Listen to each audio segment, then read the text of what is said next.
Bismillahirrahmanirrahim. Assalamualaikum warahmatullahi wabarakatuh. Nah, pada pertemuan kali ini, kami, kelompok 1, akan mempresentasikan tentang uji normalitas dan homogenitas. Nah, untuk anggota kelompoknya sendiri, yang pertama ada Firman Harisyaputra, Fermi Ferdian, Kirana Mahardika Nur Kamilah, Rahmat Rivaldi Hidayah, Muhammad Abdul Rosid, dan saya sendiri Muhammad Fawaz Elfat. Nah, untuk mempersingkat waktu, kita langsung aja ke materi pertama. Kepada pemateri, waktu dan tempatnya dipersilahkan. Baik, bismillahirrahmanirrahim. Di sini saya akan menjelaskan mengenai apa itu uji normalitas. Jadi, secara pengertian, uji normalitas itu merupakan sebuah uji yang dilakukan dengan tujuan untuk menilai sebaran data pada sebuah kelompok data ataupun variabel, yang mana apakah sebaran data tersebut berdistribusi secara normal ataukah tidak.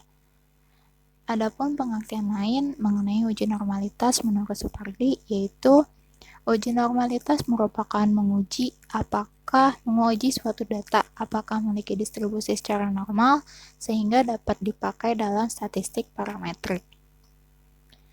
Yang mana ketika kita menggunakan suatu analisis data dengan statistik parametrik, maka memiliki tujuan untuk estimasi parameter populasi dengan didasarkan pada statistik. Maka dengan adanya asumsi-asumsi yang harus dipenuhi. Yang mana secara umum statistika parametrik ini memiliki fungsi sebagai generalisasi, yaitu pemberlakuan hasil penelitian dalam populasi dengan menggunakan data sampel, serta memenuhi asumsi-asumsi sebagai berikut. Yang pertama, data sampel diambil secara acak dari populasi. Yang kedua, data distribusi normal. Dan uji distribusi normal ini merupakan analisis pendahuluan dan menjadikan prasyarat apakah suatu teknis analisis statistika dapat digunakan untuk menguji sebuah hipotesis.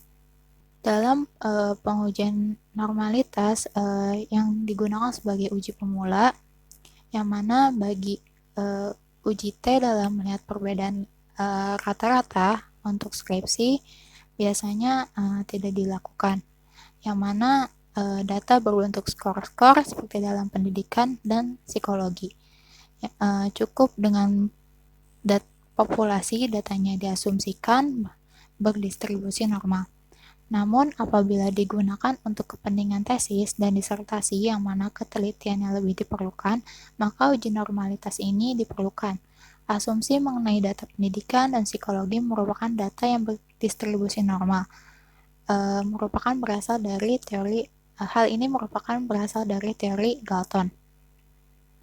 Yang mana Galton sendiri mengatakan bahwa bila kita mengambil sejumlah orang secara acak, kemudian dilihat kemampuannya, maka skor kepandaian, kemampuan berolahraga, dan sebagainya itu akan berupa kumpulan data yang sekarang disebut sebagai distribusi normal. Dan uji normalitas ini diadakan apabila distribusi empirisnya sangat menyimpang dari kurva normal teoritis atau sampel yang ukurannya kecil. Di dalam uji normalitas ini ada beberapa cara yang digunakan dalam analisis normalitas data. Yang pertama ada uji rasio skewness dan kurtosis. Yang kedua kertas peluang normal. Yang ketiga ada Kolmogorov-Smirnov. Yang keempat ada C-kuadrat. Yang kelima ada Lilliefors. Dimana pada diskusi kali ini akan dibahas mengenai uji C-kuadrat dan juga uji analisis Lilliefors, yang mana uji C-kuadrat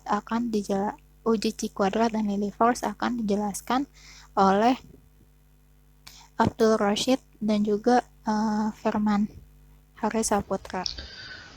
Oke, baik. Selanjutnya di sini saya akan menerangkan mengenai uji kuadrat atau X pangkat 2. Nah, uji normalitas dengan menggunakan uji C-kuadrat disebut juga sebagai uji goodness of fit. Menggunakan pendekatan penjumlahan penyimpangan data observasi tiap kelas dengan nilai yang diharapkan. Uji normalitas datanya disajikan secara berkelompok. Data berbentuk nominal atau ordinal. Oke, berikut langkah-langkahnya. Yang pertama kita ada perumusan hipotesi. Ya, di sini terbagi dua, yaitu menjadi H0 dan H1. H0 itu berupa sampel berasal dari populasi berdistribusi normal, dan H1 sampel berasal dari populasi berdistribusi tidak normal. Nah, kemudian data dikelompokkan ke dalam distribusi frekuensi. Terus kita menentukan proporsi ke J, atau biasa juga disebut dengan PJ. Terus menentukan 100 PJ, yaitu presentasi luas interval ke J dari suatu distribusi normal melalui transformasi ke skor baku dengan menggunakan persamaan seperti ini. Kemudian kita menghitung nilai X pangkat 2. Hitung melalui rumus berikut. X pangkat 2 sama dengan N per 100 sigma dalam kurung PJ kurang 100 PJ pangkat 2 per 100 PJ. Nah, kemudian kita menentukan X pangkat 2 table pada derajat bebas dengan angka adalah banyaknya kelompok. Kemudian ada kriteria pengujiannya, yaitu jika X pangkat 2 lebih kecil atau sama dengan X pangkat 2 table, maka H0-nya itu diterima. Adapun jika dia itu lebih besar, maka H0-nya itu ditolak. Nah, kesimpulannya ialah jika X pangkat 2 lebih kecil atau sama dengan X pangkat 2 table, sampel berasal dari populasi berdistribusi normal. Kemudian jika dia lebih besar, maka sampel berasal dari populasi berdistribusi tidak normal. Masuk ke contoh soal. Di sini terdapat sebuah data dalam tabel, sudah terbentuk tabel frekuensi. Kita disuruh menggunakan metode uji normalitas C kuadrat. Di sini frekuensinya itu berjumlah 200. Ini nilai skor dari skor matematika. Jadi di sini ada soal tentang mengenai nilai skor matematika dengan frekuensinya segini, 200 orang. Oke, masuk ke pembahasan. Kita di sini disuruh menentukan apa distribusi cocokan C, memeriksa data tersebut menggunakan uji kecocokan C kuadrat, apakah distribusi populasinya itu normal atau tidak. Tadi rumus yang digunakan tadi itu kita menggunakan rumus C kuadrat sama dengan N dibagi 100 dikali sigma PJ dikurangin 100 PJ kuadrat dibagi 100 PJ, dimana N nya itu banyaknya skor atau banyaknya data frekuensinya, dan si PJ nya itu adalah persentase dari frekuensi kelas ke J nya. Jadi nanti kita hitung pada kelas tertentu, misalkan kelas yang pertama itu misalkan frekuensi ada yang tadi itu ada 6, maka presentasi dari keseluruhan itu berapa dari kelas itu. Terus 100 PJ itu persentase dari luas intervalnya. Jadi nanti kita menentukan nilai luas intervalnya dari selisih dari nilai yang nanti kita akan jelaskan, dari persentase luas interval ke J dari suatu distribusi normal. Kemudian kita kemudian ada DK atau derajat kebebasan tadi sama dengan J dikurangi 3, atau dengan J nya itu banyaknya kelas. Selanjutnya itu, nah di sini ini dari sumber buku Prof. Effendi, ini langsung menampilkan data seperti ini pada bukunya. Nah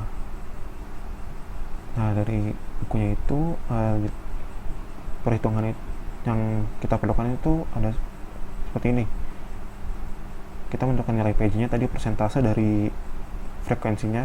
Jadi kan tadi frekuensinya itu ada 6 dibagi 200 dikali 100, nanti dapat hasilnya itu PJ nya itu. Terus 100 PJ nya itu luas frekuensinya, persentase luasnya nanti akan jelaskan sebelum lanjut.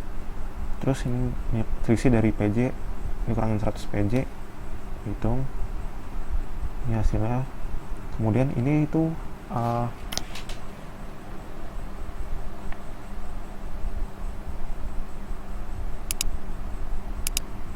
nah sini itu perhitungan dari nilai PJ dikurangi 100 PJ kuadrat. Jadi ini PJ dikurangi 100 PJ nya itu dikuadratkan dibagi 100 PJ nya ini, jadi 0,11 dibagi 2,89 setelah ini, dan seterusnya juga sama. Kemudian ditotalkan semuanya dari 7 kelas, 1, 2, 3, 4, 5, 6, 7, ya 7 kelas, sekarang itu segini, 6,29457. Kemudian kita masuk ke perhitungan C kuadratnya, itu sama dengan N dibagi 1 sigma PJ dikurangi 100 PJ kuadrat dibagi 100 PJ, didapatkan yaitu N nya tadi itu banyaknya frekuensi, berarti 200 dibagi 100 itu 2 dikali 6,29457, yang didapatkan C kuadrat hitung C kuadrat hitung sama dengan 12,58914. Nah, setelah kita mendapatkan nilai C kuadrat hitung, kemudian cari nilai C kuadrat tabel. Ini tadi untuk mencari C kuadrat tabel kita menggunakan derajat kebebasannya, yaitu DK sama dengan J dikurangi 3. J nya itu banyaknya kelas, tadi udah hitung ada 7 dikurangnya 3 hasil 4. Nah, bila A nya itu atau taraf signifikasinya itu 0,01, maka diperoleh itu X2 tabelnya itu 0, dari 0,9 itu C kuadrat 4, pada tabelnya kan 4 nih, jadi garis keempat nomor 4 itu dapat segini. Nah, kenapa bisa dapat segini? Bisa dilihat pada tabel C kuadrat derajat kebebasan. Nah, ini yang ini derajat kebebasan, jadi kita lihat yang baris keempatnya. Ini kan tadi hitungan yang derajat kebebasan itu dapatnya 4, kita lihat yang keempat, terus taraf signifikasinya itu kan tadi 0,01, kita ambil yang 0,01, jadi kita tarik saat 3, ya, didapat ini datanya gini 13,28.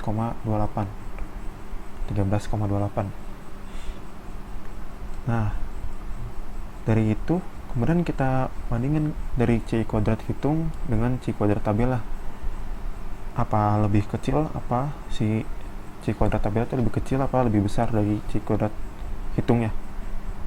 Nah, karena dari terlihat di sini C kuadrat hitung lebih kecil sama dengan dari C kuadrat tabel, maka hipotesis yang diterima itu H0 atau sampel itu berasal dari populasi berdistribusi normal, seperti itu. Nah, untuk perhitungan lainnya mungkin juga pada Excel juga bisa ada seperti ini nih. Saya sudah menyiapkan. Nah, ini buat tampilan pada Microsoft Excel dari perhitungan uji normalitas dengan menggunakan uji C. Nah, sebenarnya nggak beda jauh, agak sedikit rumit, tapi di sini kita menggunakan rumus-rumus dari perhitungan Excel lah. Dari perhitungan tadi juga sebenarnya kita banyak yang mungkin agak bingung juga, kalau yang mungkin dari dapat 100 PJ nya dari mana. Yang ini yang paling kita kurang pahami mungkin bagian sini ya, perhitungan dari 100 PJ nya. Untuk lebih detailnya, untuk mendapat perhitungan ini akan jelaskan di bagian Excel. Nah, mungkin bakal jelasin dari awal dulu kali ya, langkah-langkah awalnya, urutan dari awal. Ini sini udah disalin soal yang tadi, udah dipindahkan datanya. Nah, pada sini sebaiknya kita menulis ulang nilai skor, nilai batas bawah dan nilai interval kelas itu secara terpisah. Kemudian kita cari nilai tengahnya dari interval kelas tersebut masing-masing kelas. Ini kan 80 sampai 84, kita nyari nilai tengahnya, yaitu dapat hasilnya 82. atau bisa juga batas nilai atas dikurang nilai bawah dibagi 2. Ini kita drop ke bawah, tarik ke bawah, ini diklik, tarik ke bawah, ini dapat seperti ini. Kemudian fungsi kita mencari ini tuh buat menentukan nilai Z-nya. Buat mencari nilai Z 100 PJ itu kita harus mencari nilai Z-nya. Nilai Z-nya itu kita memerlukan itu XI, nilai XI-nya, data ke I-nya dikurangi X bar rata-ratanya dibagi S. Nah, tadi pernah ada perhitungan di PowerPoint tadi juga kan tidak terlihat gitu nilai rata-rata datanya sama standar deviasinya. Padahal pada langkah percobaan padahal pada langkah perhitungannya dijelaskan di sini kita menentukan nilai Z-nya itu dengan menentukan nilai data ke I-nya dikurangi rata-rata datanya dibagi standar deviasi buat mencari nilai 100 PG-nya. Nah, di sini pada perhitungannya kurang jelas sih itu bagian itu. Pada buku resume ini sebenarnya menjelaskan tapi agak rumit tuh. Nah, ini agak dijabarkan. Nah, jadi buat nyari nilai Z-nya itu kita mencari nilai rata-rata sama nilai standar deviasinya. Untuk mencari nilai rata-rata kita menentukan itu sigma dari XI dikali FI, jadi dibagi sigma FI dibagi keseluruhan datanya. Nah, tadi kan kita udah nyampe sini, nilai tengah dari kelas masing-masing kelas. Kemudian kita kalikan dari banyaknya frekuensi kelas dikalikan nilai tengah kelasnya. Nah, setelah dikali, kita jumlahkan keseluruhan dari perkaliannya, didapatkan hasilnya itu 13.520. Nah, setelah itu kita masuk ke X bar-nya lagi, rata-ratanya, dimana 13.520 itu kita bagi di 200 atau banyak total dari banyaknya data frekuensinya. Ini rumusnya J11, yaitu J11 dari ini totalnya dibagi banyaknya data 200 dibagi 200. Nah, didapat itu 67,6. Nah, selanjutnya kita mencari standar deviasinya. Pada standar deviasi kita memerlukan itu nilai F-nya frekuensi kelasnya masing-masing kelas dikalikan dari nilai tengah dari masing-masing kelas dikurangi rata-rata, nilai rata-rata, gimana nilai seharusnya ini XI dikurangi X bar yang dikuadratkan ya, bukan yang di luarnya. Salah simbol, salah rumus, nulis rumus. Dibagi N dibagi 1 dibagi N dikurangi 1. Nah, untuk mencari itu kita mencari terlebih dahulu dari nilai tengahnya itu XI nya dikurangi X bar nya. Nah, didapat itu ini XI dikurangi X bar pada tabel ini. Bisa dilihat perhitungannya seperti ini. Jadi I4 XI nya I4 dibagi rata-ratanya. Nah, ini kita tandai pakai dolar atau F4 atau bisa Fn plus F4 itu. Kemudian selanjutnya itu kita kuadratkan si XI dikurangi X bar nya, dapat seperti ini. Selanjutnya si XI X bar nya dikali nilai FI nya, frekuensi masing-masing kelas. Jadi XI X bar kuadrat dikali FI, kemudian ditotalkan dapat hasilnya itu 8.528. Nah, bagian atas kan kita udah dapat semua, tinggal kita bagi dengan N dikurangi 1. N nya itu kan jadi 200 dikurangi 1, jadi masuk ke sini 200 dikurangi 1.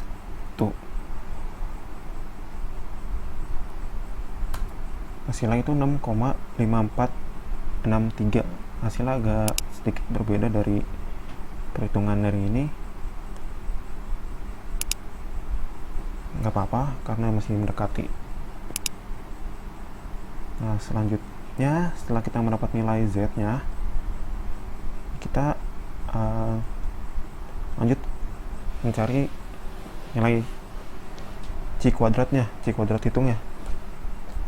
Nah, pada tabel selanjutnya itu kita memerlukan itu nilai skornya, masing-masing skor, terus batas kelasnya.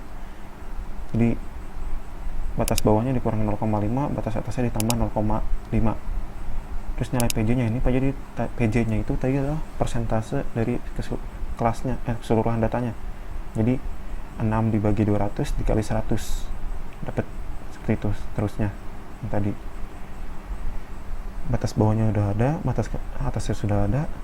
Kemudian kita menentukan nilai Z bawah dan Z atas. Maksudnya ini kita mencari pada Z nya ini rumusnya kan Z sama dengan XI dikurangi X bar dibagi S. Nah, ini kan XI sama X nya kita udah dapat, tinggal mencari Z nya.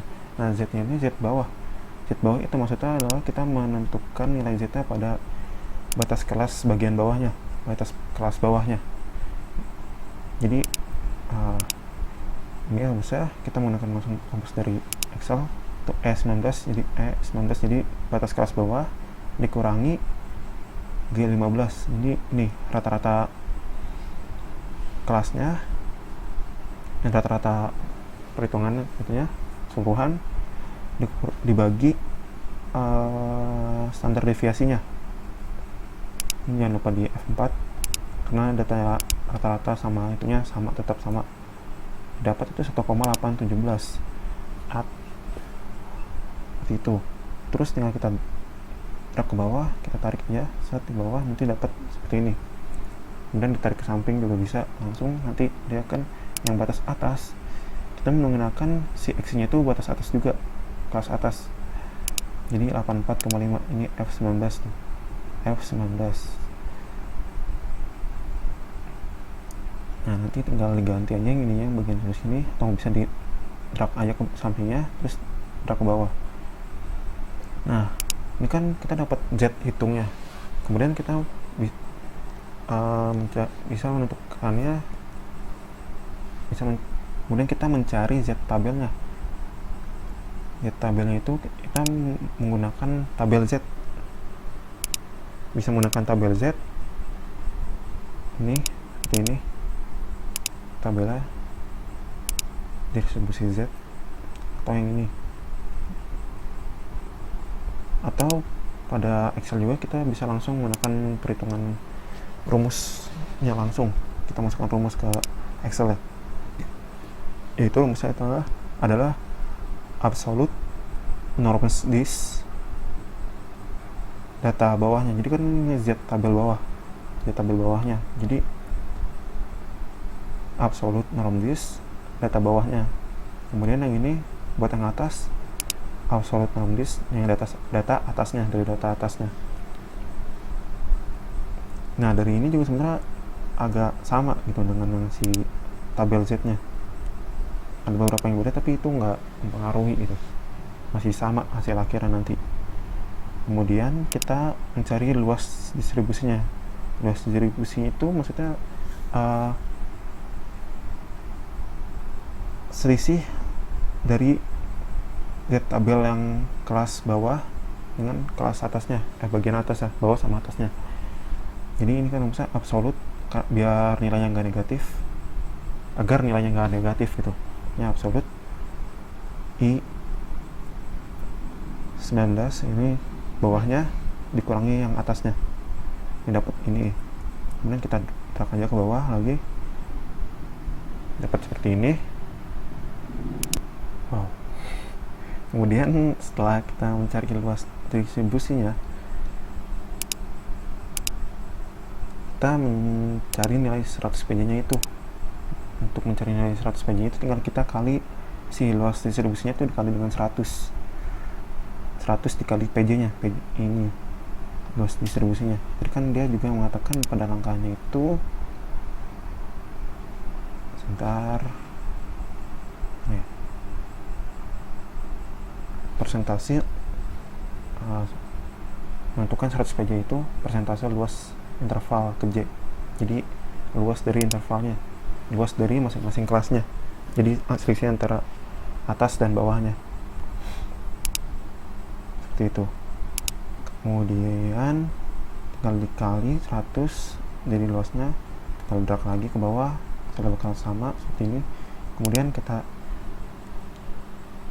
kurang nilai PJ dikurang 100 PJ nya, 3 dikurangi 2,96, seterusnya didapat seperti ini. Atau ini kita drag lagi ke bawah, bisa menggunakan rumus ini, tinggal klik tandain yang mau dikurang, kemudian lanjut ke perhitungan selanjutnya, itu PJ dikurangi 100 PJ kuadrat dibagi 100, dapat seperti ini. Tinggal masukin rumus yang digunakan, bagian-bagian yang digunakan, kemudian tinggal drag lagi ke bawah, kemudian kita totalkan datanya, sum dari keseluruhan datanya. Nah, ini kan kita baru mendapatkan nilai dari PJ dikurang 100 PJ kuadrat dibagi 100 PJ. Nah, sekarang kita mencari nilai C kuadrat hitungnya. Itu N dibagi 100 sigma dikali sigma buka kurung PJ dikurang 100 PJ tutup kurung kuadrat dibagi 100 PJ. Nah, X2 hitungnya itu tinggal kita kali N dibagi 100, 200 dibagi 100 dikali ini 6,1736 terusnya, misalnya itu 12,3473. Nah, kita lihat pada PowerPoint tadi. Nah, ini hasilnya nggak terlalu beda jauh ya, C kuadrat hitungnya 12,589. Pada Excel nggak beda jauh juga, masih tipis lah. Kemudian kita mencari derajat C kuadrat tabel lah, itu dengan derajat kebebasannya. J dikurangi 3 sama dengan 7 dikurangi 3, tadi banyaknya kelas, 7 dikurangi 3 sama dengan 4. Nah, ya kan taraf signifikasinya itu 0,01, kita misalkan seperti itu.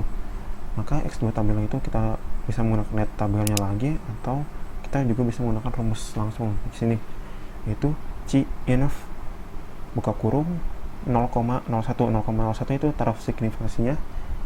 Masing-masing itu kita kadang ada PowerPoint Microsoft Excel itu beda-beda ya. Nanti bisa dilihat aja di sini ya nih. Ada probability-nya, nah tanda-tandanya itu beda-beda biasanya. Bisa titik koma atau titik aja gitu. Kadang seperti itu. M30 nya itu si derajat kebebasannya 4 berarti. Kemudian kita enter aja, didapat 13,2767. Nggak beda jauh ya dengan si nih C kuadrat sini tabel 13,28. Ini pembulatan yang berarti ya.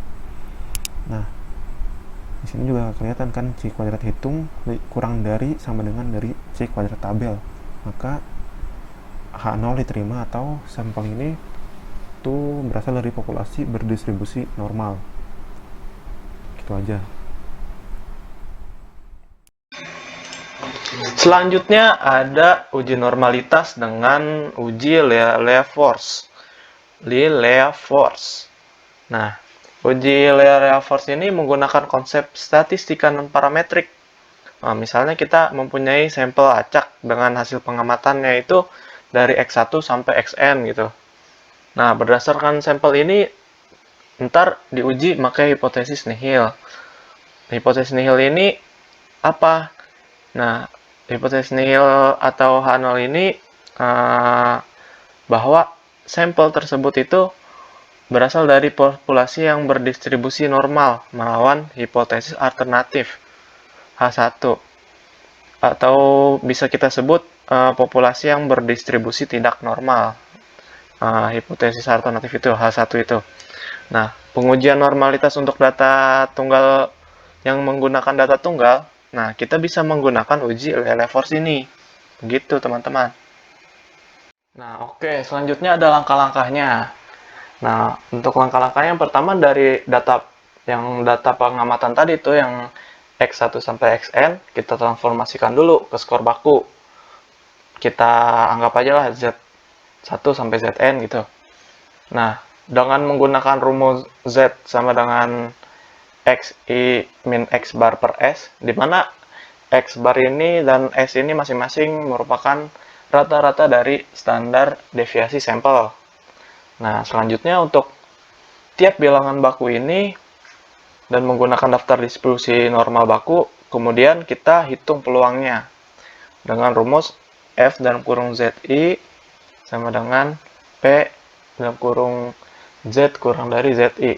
Nah, selanjutnya dihitung proporsi skor dari skor bakunya tuh dari Z1 sampai Zn yang lebih kecil atau sama dengan ZI-nya.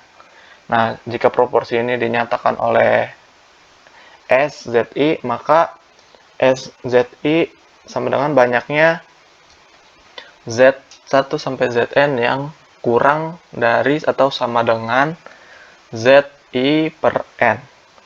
Nah, lalu kita hitung selisihnya dengan FZI dikurang SZI. Kemudian tentukan harga mutlaknya.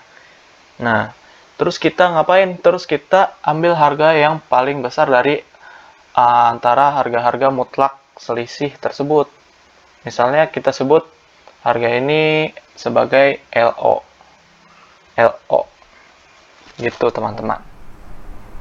Untuk menerima atau menolak hipotesis 0, nilai LO dibandingkan nilai kritis L yang diambil dari daftar berikut, dari daftar tabel ini. Jadi LO yang tadi dari maksimalnya, nilai maksimal dari Z-nya, dari mutlak yang tadi, angka terakhirnya, dengan taraf signifikannya ada taraf signifikan yang ditentukan dari soalnya.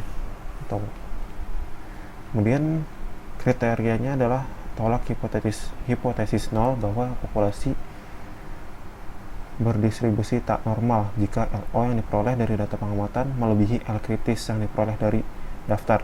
Jadi kalau L0 nya lebih besar dari L kritisnya atau dari tabel ini, maka itu data ini bersifat sampel ini berasal dari populasi yang berdistribusi tak normal. Dalam kasus hal ini berarti hipotesis 0 itu diterima atau H0 itu diterima, yang berarti sampel itu berasal dari distribusi normal.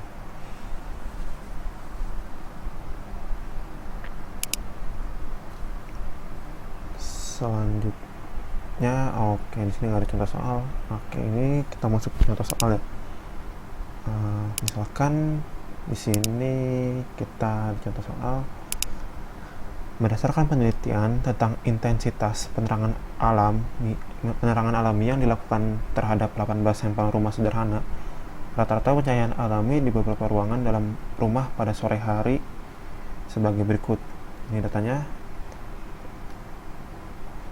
Selidikilah dengan taraf signifikasi itu 5%.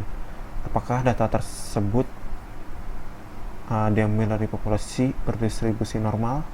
Nah, itu pertanyaannya.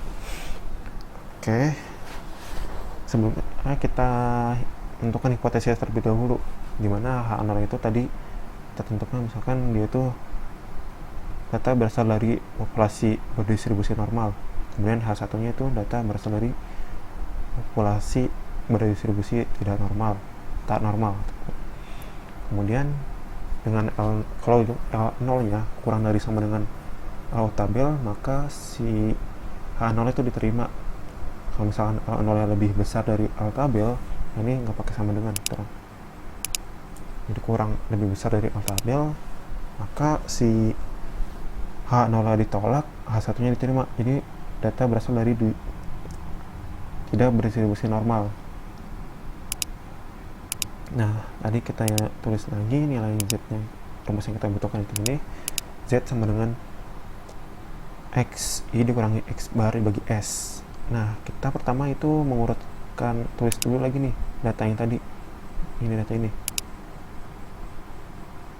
Nah, ini kita tulis ke sini urutkan. Di sini ada 18 data. Nah, dari 18 data itu kita urutkan dari data terbesar sampai data kecil biar mudah gitu, biar kelihatan lebih enak juga nih. Nah, dari semua data itu kita totalkan semuanya, 18 datanya yang dapat itu 1052. Kemudian kita tentukan rata-ratanya. Jadi rumus average dari C14 sampai C31 atau ke 18 datanya, jadi 18 datanya. Kemudian kita mencari nilai standar deviasinya, karena buat nilai Z-nya ini ya, kita menentukan rata-rata sama standar deviasinya. Jadi kita bisa menentukan nilai variannya, itu var dari varian dari ini C14 sampai C31.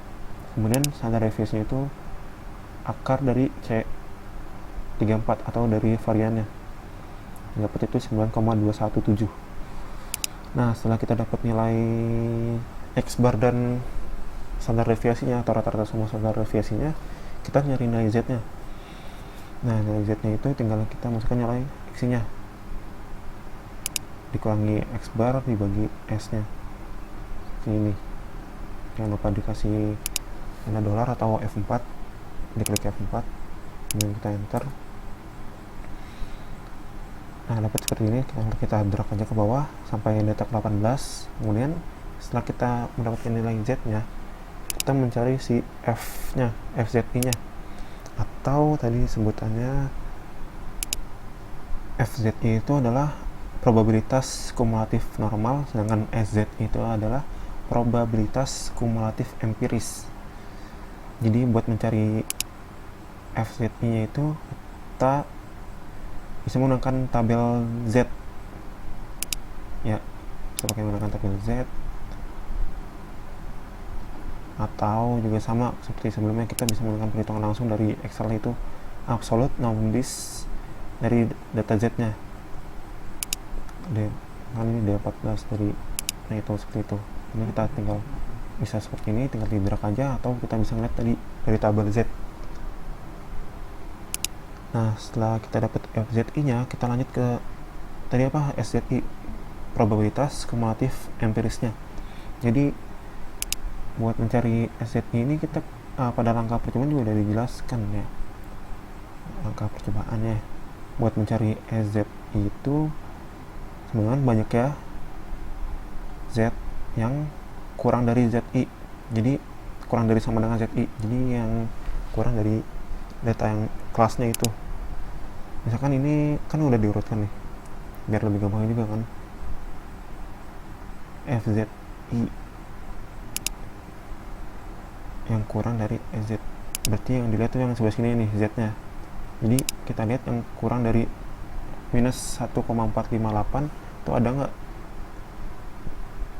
Kita lihat dari data ini nggak ada kan ya, jadi yang paling kecil cuma dia, maka si SZI nya itu 1 dibagi 18 atau dibagi N, tadi N kan 18, banyaknya data ada 18, dan data yang kurang dari sama dengan ZI nya itu kan cuma 1, jadi 1 dibagi 18. Kemudian selanjutnya yang kedua itu, yang kedua kita lihat di sini yang kurang dari 1,35 itu ada berapa? Karena ini ada yang sama, jadi kita hitungnya 1, 2 yang sebelumnya, jadi ada 3 dibagi 18, karena ini sama jadi tulis sama. Kemudian yang keempat dan seterusnya sampai yang data ke 18. Nah, kemudian di sini terus dikasih tanda absolute. Bentar. Nah, karena tadi langkah selanjutnya itu adalah kita menentukan harga mutlak dari FZI dikurang SZI, jadi kita kasih tanda garis.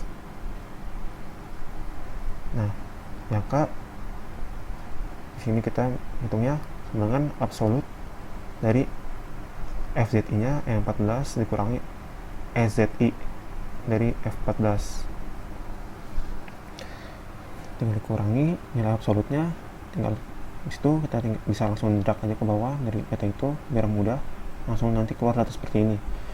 Nah, langkah terakhirnya itu kan tadi tinggal kita menentukan harga paling besarnya dari harga mutlak selisih. Jadi tinggal kita cari nih dari data mutlak ini yang paling besar, atau bisa langsung L0 itu pada L0 nya itu dengan rumusnya max dari G14. Jadi dari G14 sampai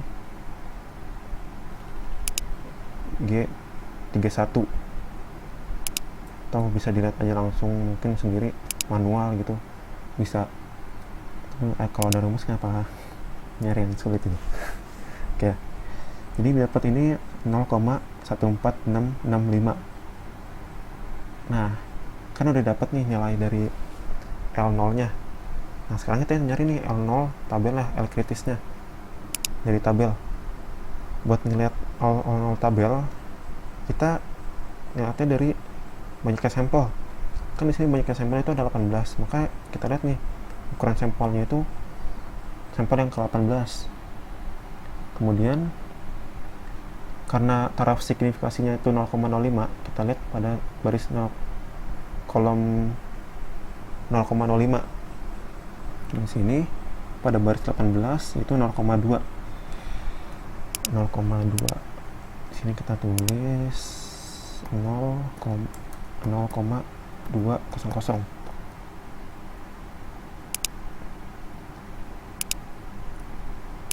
Pendekatan. Nah, karena di sini udah kelihatan ya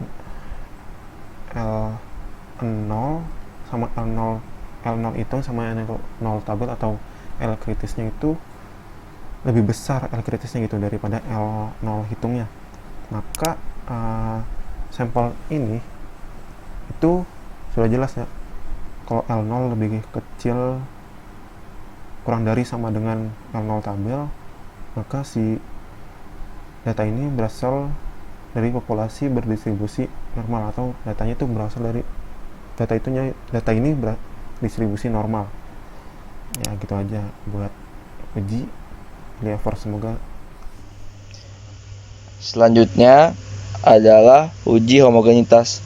Uji homogenitas ini dia memiliki tujuan untuk mengetahui atau meyakinkan kita bahwa data yang kita ukur ini memang benar berasal dari populasi yang sama. Nah, uji homogenitas ini dia kenapa perlu mengetahui dari populasi yang sama? Karena kita harus kita misalnya ingin membandingkan sikap, intensi atau perilaku dari dua kelompok populasi. Jadi kan kalau misalnya kita ingin membandingkan dari dua kelompok populasi, berarti kan kita harus mengetahui kalau populasi yang kita bandingkan ini harus bersifat homogen atau sama gitu. Nah, atau juga uji homogenitas ini kita misalnya untuk misalnya ada objek penelitiannya yang tidak sesuai, yaitu sakit atau mati, makanya kita pakai uji dari homogenitas ini untuk mengetahui apakah data yang kita punya itu masih homogen atau tidak.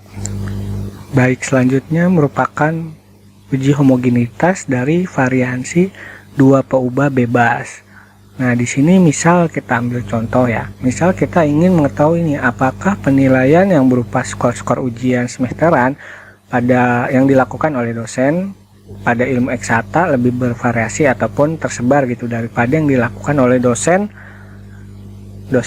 non eksakta. Nah, jadi pada penguji variansi ini itu peubah-peubahnya itu bebas, sehingga skor dalam ujian semester yang diberikan oleh dosen eksakta dalam mata kuliahnya tidak ada hubungannya gitu dengan yang diberikan oleh dosen non eksakta dalam mata kuliahnya. Nah, jadi misalkan dalam pengujian ini tuh kita ambil N1-nya atau jumlah skor yang pada kelompok satunya yaitu 100 buah. Nah, dalam ilmu eksakta secara acak gitu, dari populasi yang berdistribusi normal yang rata dan variansi populasi yang berturut-turut yaitu μ1 dan τ1 kuadrat. Nih, μ1 ini menggambarkan distribusi normal dan τ1-nya ini menggambarkan variasi populasinya. Nah, Hal lain yang diketahui dari data ini, andaikan juga misalnya deviasi bakunya atau S1-nya yaitu 6,5.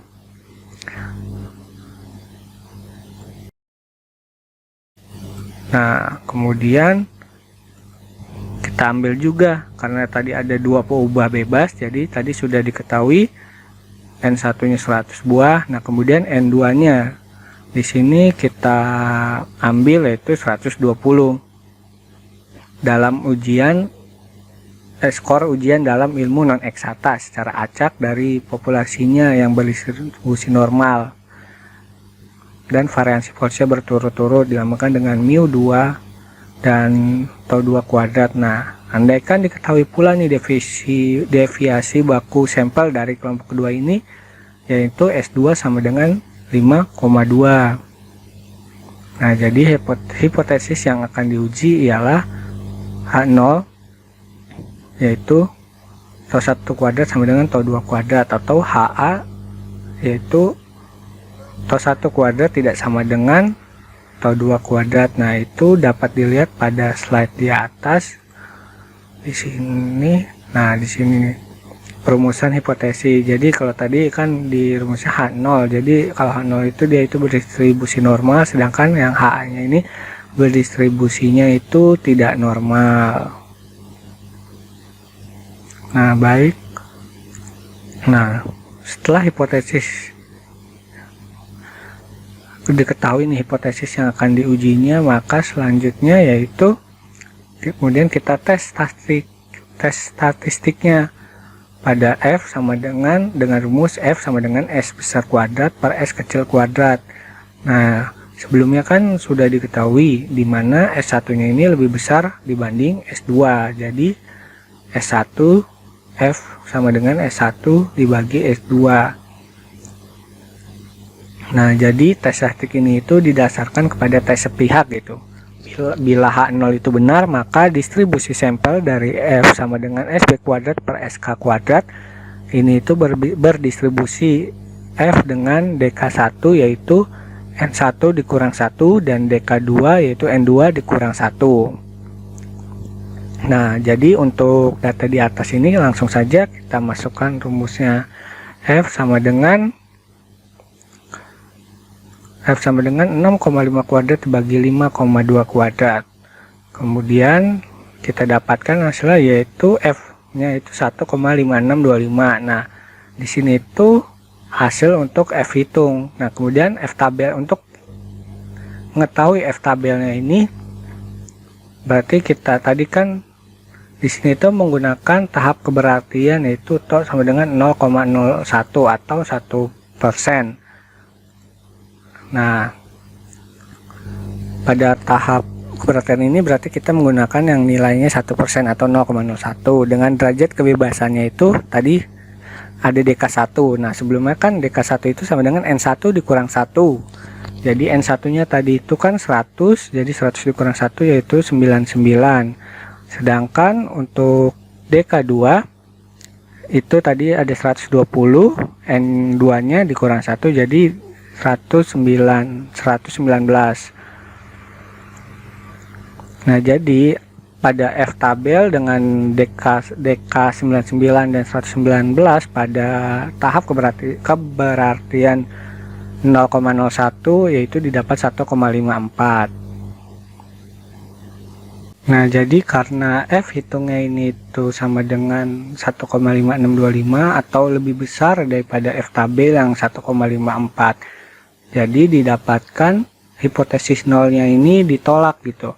Jadi kedua buah distribusi populasi itu penyebarannya berbeda secara berarti pada tahap keberartian 0,01. Nah, jadi perlu diketahui juga nih catatan pada rumus F sama dengan S besar kuadrat per S kecil kuadrat. Jadi variansi yang lebih besarnya ini supaya ditulis sebagai pembilang dan yang lebih kecil sebagai penyebut. Jadi tergantung bagaimana besar atau nilai dari deviasi baku dari kedua kelompok ini gitu. Yang terakhir adalah uji homogenitas variansi 2 P ubah terikat. Uji homogenitas variansi 2 P ubah terikat ini ada hubungannya antara kelompok 1 dan kelompok 2.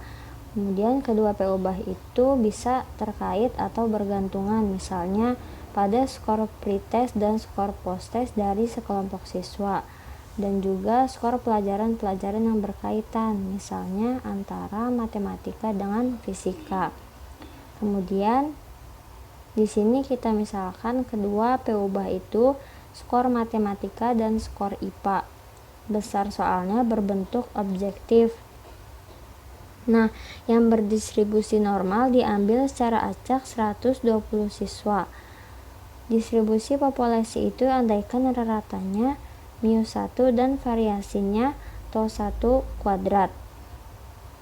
Andaikan skor IPA-nya pun berdistribusi normal dengan rata μ2 dan τ2 kuadrat.